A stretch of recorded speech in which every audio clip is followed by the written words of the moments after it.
Did you know that the oral contraceptive pill was invented and publicized by a man who studied agriculture in the university? Well, for his first degree, by the way.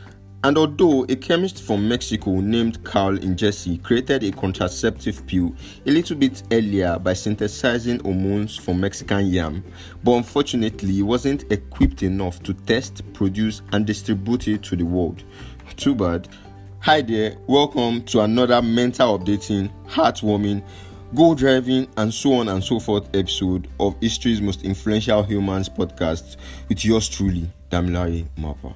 So as usual, my focus will be on the most important and influential details of today's most influential human, and not every history tied up to his invention, because there's actually so much story and drama tied up to the invention of the oral contraceptive pill.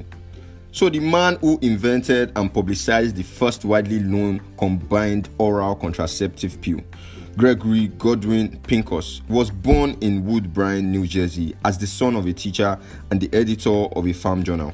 He allegedly had an IQ of 210, so his family considered him a genius. Even I don't know my own IQ, although I can vouch that I'm smart, yeah. Pincus studied agriculture in Cornell University and graduated with a bachelor's degree in 1924, but that was just the beginning of him and his career. He later attended Harvard, where he served as an instructor in zoology while also working on his master's and doctorate degrees. Then he moved from Harvard to Cambridge with Richard Goldsmith, where he performed research. But he later went back to Harvard though, and in 1931 he was promoted to assistant professor. Obviously, you know that being an assistant professor in Harvard University is not a joke. But it all ended when he was unceremoniously dumped by Harvard and forced to start his own laboratory in a converted garage, probably due to unconventional controversies that came up after he produced the first recorded fatherless rabbit in 1934. Yes, you heard me right, fatherless rabbit. That is, rabbit in a tube. This research gained him fame, and the rabbit was even used as the cover of a magazine in 1937. But fortunately and probably unfortunately, his research didn't stop with just rabbits, as Pincus had the intention of achieving something so big that he engraved his name in unforgettable history. In 1944, he co-founded the Worcester Foundation for Experimental Biology. He wanted to continue research on the relationship between hormones and diseases such as cancer, heart diseases, and schizophrenia. So you'd figure that he had very good intentions. In 1951, a feminist named Margaret Sanger met Pincus at a dinner party and persuaded him to work on a birth control pill.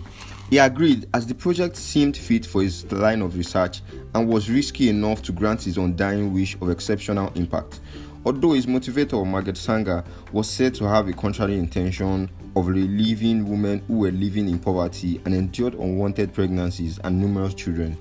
There were so many discouragements from other scientists, but Pincus had learned from years of disappointment that it wasn't always the science that determined an experiment's success, but often the process surrounding the science, including public sentiment. Margaret Sanger later went to meet her friend, who was a biologist and woman rights activist, Catherine McCormick, to implore her fund the creation of the pill, as other fundings weren't strong enough. The two of them later met with Pincus in 1953 to drastically expand the scope of the research. It is said that McCormick spent a total of about $2 million in funding the project, which is more than $18 million today. Months later, Pincus and his colleague Minchu Cheng finally invented the pill by combining progestin gotten from Mexican yam with estrogen. The first large-scale tests for the pills were conducted in Puerto Rico, where there was no anti-birth control law at the time, with 200 plus women in 1956.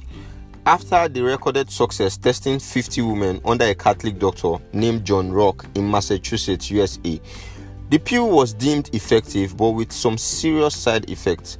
But despite this, it is said that as at 1967, nearly 13 million women in the world were using the pill, and the number reached 50 to 80 million by 1984, meaning the pill was an outstanding success. Although it was said that the pill became the symbol of the so-called sexual revolution of the 1960s till date, as the pill was blamed for the beginning in the change of sexual lifestyle in women, and so many other things such as the rise in single motherhood, unmarried couples living together, open marriages, wife swapping, prostitution, women's liberation, increased visibility of sex in media, and so much more.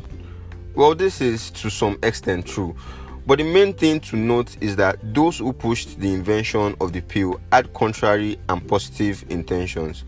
Pincus collected numerous awards due to his unforgettable researches, which include the Oliver Bird Prize in 1960, the Julius A. Koch Prize in 1962, and so much more. Unfortunately, he died at 64 in 1967, a little bit over 10 years after the pill was invented, due to a rare blood disease in Boston, Massachusetts. But its impact on the world lives on inside the body of countless women, if you understand what I mean. So that's it on today's insightful episode of HMIH podcast with Damilare Mapa. Join me same day, same year in 2 weeks' time. Peace.